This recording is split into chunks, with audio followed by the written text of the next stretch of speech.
ने मुझसे कहा कि दीदी आपकी वीडियो देख के ना मुझे टेंशन होने लगी है। तो मैंने सोचा कि भाई ऐसा क्या वीडियो बनाने लग गई हूँ मैं कि किसी को मेरे वीडियो देख के टेंशन होने लग गई है।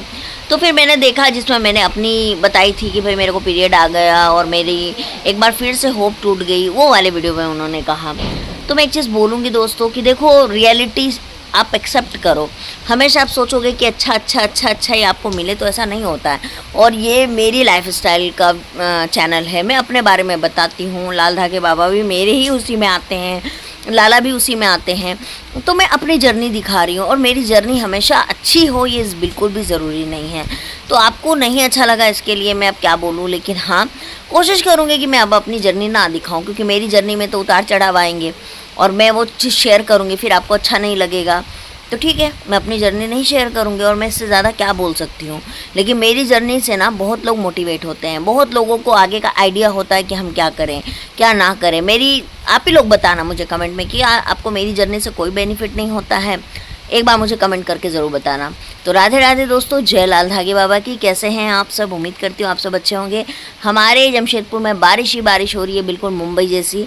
लगातार 2 दिन से बारिश हो रही है। यहाँ पे थोड़ी देर रुकती है फिर होती है, रुकती है फिर होती है, ऐसे ही हो रहा है। और वहाँ पे देखिए बाबू भाई सोया हुआ है और मैं यहाँ पे आंगन में बैठी हुई हूँ बाहर। तो दोस्तों जैसे कि मैंने आपको बोला था कि मेरा लाल धागे बाबा के वहाँ से दवाई आई है येलो वाली, और मेरे हस्बैंड की भी पिंक वाली दवाई आई है। मेरे भाई गया था तो उसने भेज दिया मेरे लिए दवाई, क्योंकि मुझे शुगर में बॉर्डर लाइन पर हूँ, तो उन्होंने मुझे गुड़ वाली दवाई नहीं दी। तो येलो वाली ही मुझे कहा है कि आपको चलेगी, तो फिर से मुझे ये येलो वाली दवाई मिली है और इसी को मुझे खाना है। तो कल से मैं ये दवाई को स्टार्ट करने वाली हूँ, आप लोगों के साथ खाऊंगी तो भी मैं शेयर करूँगी। और ये मेरी 6ठी दवाई है, मतलब 6 बॉटल है ये मेरा, मैं ले रही हूँ। ठीक है, दूसरी चीज़ है कि मैं कब से जुड़ी हूँ ये एक बहुत सवाल आता है। तो मुझे ऑलमोस्ट 1.5 साल हो गए मैं जुड़ी हुई हूँ, और बहुत सारे मेरे IVF को लेके भी सवाल करते हैं। तो देखो IVF में मैं वीडियो अब नहीं बनाना चाहती हूँ दोस्तों, बिकॉज ऑफ लोगों की मेंटेलिटी ये होती है ना कि दीदी लोगों को बोलती है IVF करवाने के लिए इनडायरेक्ट वे में, जो कि मैं नहीं बोलती हूँ यार। मैं अपनी जर्नी शेयर कर दी थी, आप लोग अपने ऊपर ले लिए इस चीज़ को। और मैं देखो, और करवाने का ना मेरा बहुत कम चांस है, इसलिए क्योंकि मेरे हस्बैंड ना रेडी नहीं हो रहे हैं। उनको ऐसा लगता है कि IVF तुम्हारे लिए अच्छा नहीं है, तुम इतने सारे पेनफुल प्रोसेस से गुजरोगी, उसके बाद होने की भी कोई गारंटी नहीं है। तीसरी सबसे इम्पोर्टेंट बात है कि पैसे बहुत सारे लग रहे हैं और उसके बाद रिज़ल्ट कुछ नहीं आना है। मतलब ऐसा मेरे हस्बैंड के दिमाग में इतना बैठ चुका है ना कि मैं उसको निकाल नहीं पा रही हूँ।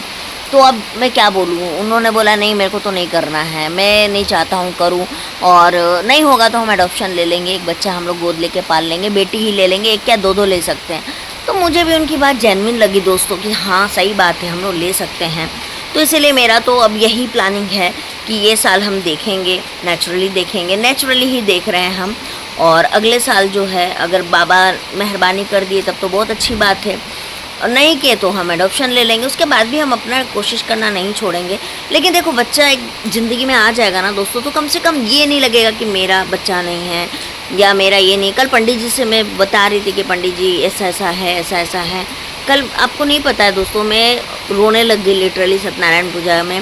और कल मैंने उनसे अपनी कुंडली भी बनवाई थी और वो भविष्य देखते भी हैं।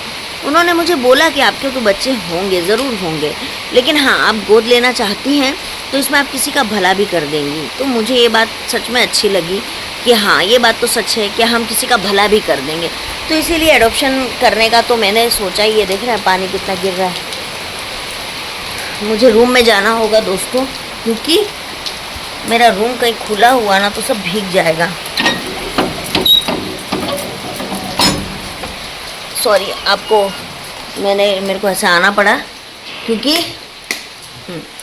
तो क्या होता है ना दोस्तों कि मेरे हस्बैंड का यही मानना है, और मुझे भी लगता है कि वो जेन्युइन बोलते हैं, सही बोलते हैं यार।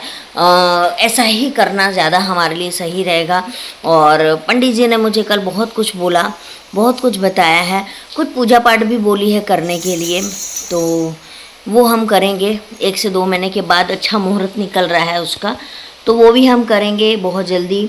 ऐसे दोष ना तो मेरे में निकला ना मेरे पति में निकला, मतलब हमें पितृदोष जैसी कोई चीज़ नहीं। क्योंकि आपको मैंने शायद बताया था कि नहीं बताया था कि हमने पितृदोष की पूजा भी करवाई है, और ये सारी चीज़ें हमने की है। क्योंकि मेरे हस्बैंड के कास्ट में ना पितृदोष जैसी चीज़ मानते नहीं हैं।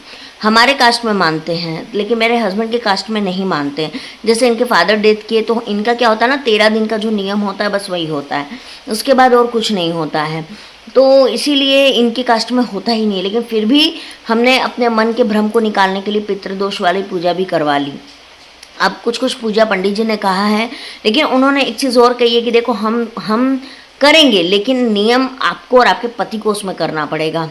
ये 4 से 5 दिन की लगातार पूजा होगी, मतलब लगातार कंटिन्यूसली घर पे पूजा होगी। 8 से 9 घंटे की पूजा होती है ये, पर डे 8 से 9 घंटे की पूजा। तो हम वो करवाएंगे, जो कि 2 महीने के बाद का मुहूर्त दिया गया है। और तो हमने भी बोला कि ठीक है, क्योंकि खर्चा भी इसमें बहुत ज़्यादा आ रहा है, ऑलमोस्ट 35-40 हज़ार के करीब खर्चा आएगा। और अभी आपको पता है कि मैंने नया अपना ऑफिस लिया है, खोला है। तो ऐसा नहीं है, अगर वो बोलते कि अभी कराना है तो हम उसको कैसे न कैसे करके अभी ही करवाते, क्योंकि जितना ज़रूरी हमारे लिए हमारा काम है उतना ही ज़रूरी हमारे लिए हमारी औलाद है ना। और कल उन्होंने एक बात और बोली दोस्तों, ये बात मैं आपके साथ ज़रूर शेयर करना चाहूँगी कि देखो, जब कोई चीज़ हमको तड़प के मिलती है ना तो उसकी वैल्यू ज़्यादा होती है। आज हम लोग जिस चीज़ के लिए तड़प रहे हैं ना, कल हो के अगर हमको वो चीज़ मिलेगी ना, उसकी वैल्यू हम कहीं ज़्यादा करेंगे।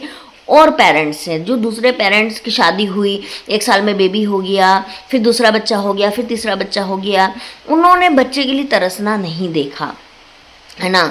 लेकिन हमारे जब होंगे तो हमको एक्चुअली फील होगा कि हाँ भाई, बच्चा होना क्या होता है। तो वो चीज़ें लाल धागे बाबा की रही बात दोस्तों। तो मैं आज फिर एक बात बोलूँगी कि मेरे को उनमें कोई कमी नहीं लगती है, मुझे मेरे में ही कमी लगती है कि कहीं ना कहीं मेरे में ही कुछ कमी होगी, या मैं ही शायद सही से कुछ कर नहीं पा रही होंगी। ऐसा हो सकता है कि मेरे में ही कमी होगी या मेरा वक्त नहीं आया होगा, लेकिन वो बाबा में कोई कमी नहीं है। तो इसीलिए जो लोग मुझे ये मैसेज करते बाबा ने नहीं दिया, तो देखो, सबको अपने अपने कर्मों के हिसाब से मिलता है। कोई भी चीज़ आप लगे रहिए। कोई एक दिन का बोलते हैं ना, सुबह ऐसी होगी जो आपका दिन होगा। एक दिन ऐसा ज़रूर आएगा। मैं इस बात को बहुत तहे दिल से मानती हूँ। तो आप लोग विश्वास रखिए। और अब मैं इसके बारे में थोड़ा सा बता देती हूँ। ये येलो मेडिसिन मुझे दी गई है, ठीक है। जब मुझे फाइब्रॉइड था, ट्यूब ब्लॉक था, तब भी मैंने यही मेडिसिन मेरे को दी गई थी।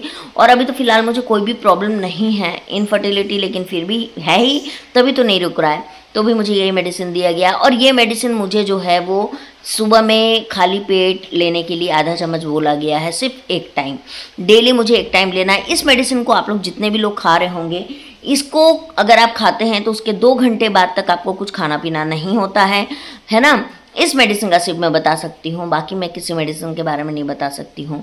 तो ये आपको डेली लेना है। अगर आपको लेते हैं नए में आप, तो हो सकता है आपका पीरियड थोड़ा डिले हो सकता है, थोड़ा कम आ सकता है, थोड़ा ज़्यादा आ सकता है, सब कुछ हो सकता है, लेकिन इसमें साइड इफ़ेक्ट बिल्कुल भी नहीं है।